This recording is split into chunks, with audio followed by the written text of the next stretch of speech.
Bettina Ortiz y Mena was not accustomed to waiting, a former Miss Venezuela and Miss Universe runner-up. She is now the wife of Miami auto parts tycoon Herman Ortiz y Mena.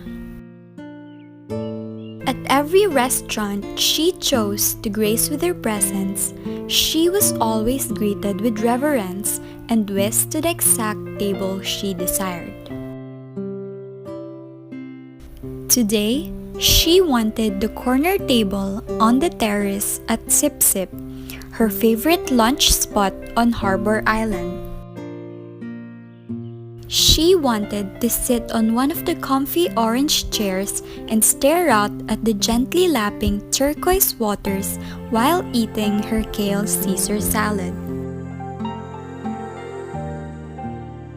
But there was a large noisy group taking up the entire terrace, and they didn't seem in much hurry to leave.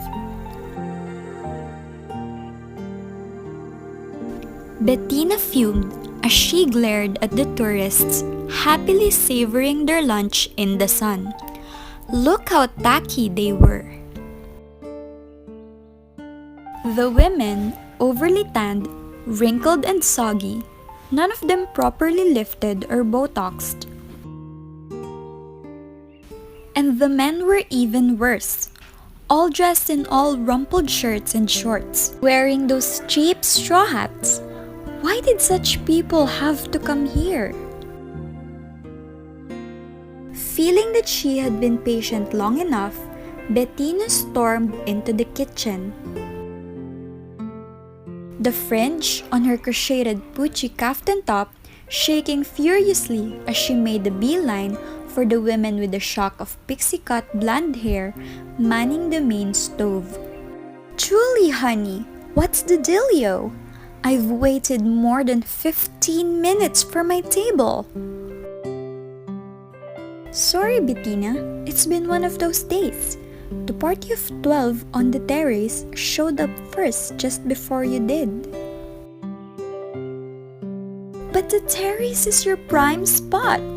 Why on earth did you let those tourists take up all that space?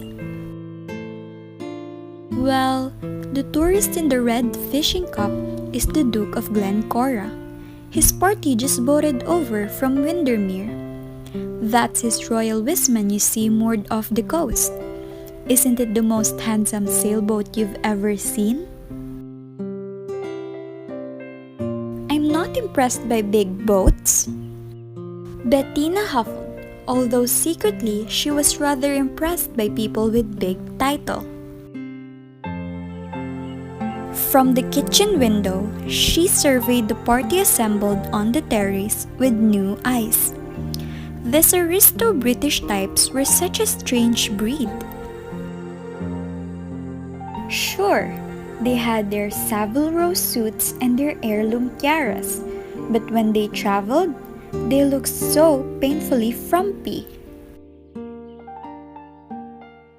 It was only then that Bettina noticed three tan, well-built men in fitted white t-shirts and black Kevlar pants sitting at the adjacent table. The guys weren't eating but sat watchfully, sipping glasses of seltzer water. I assume that's the Duke's security detail. They couldn't be more obvious. Don't they know that we're all billionaires here in Breland and this isn't how we roll? Actually, those bodyguards belong to the Duke's special guest. They did a whole sweep of the restaurant before the party arrived. They even searched my walk-in freezer. See the Chinese fellow seated at the end of the table? Bettina squinted at the portly, balding, 70-something Asian man dressed in a nondescript white short-sleeved golf shirt and gray trousers. Oh, I didn't even notice him. Am I supposed to know who he is? That's Alfred Shang. he looks like their chauffeur. Doesn't he look like that guy that used to drive Jane Wyman around in Falcon Crest? From what I hear, that chauffeur is the most powerful man in Asia. What's his name again?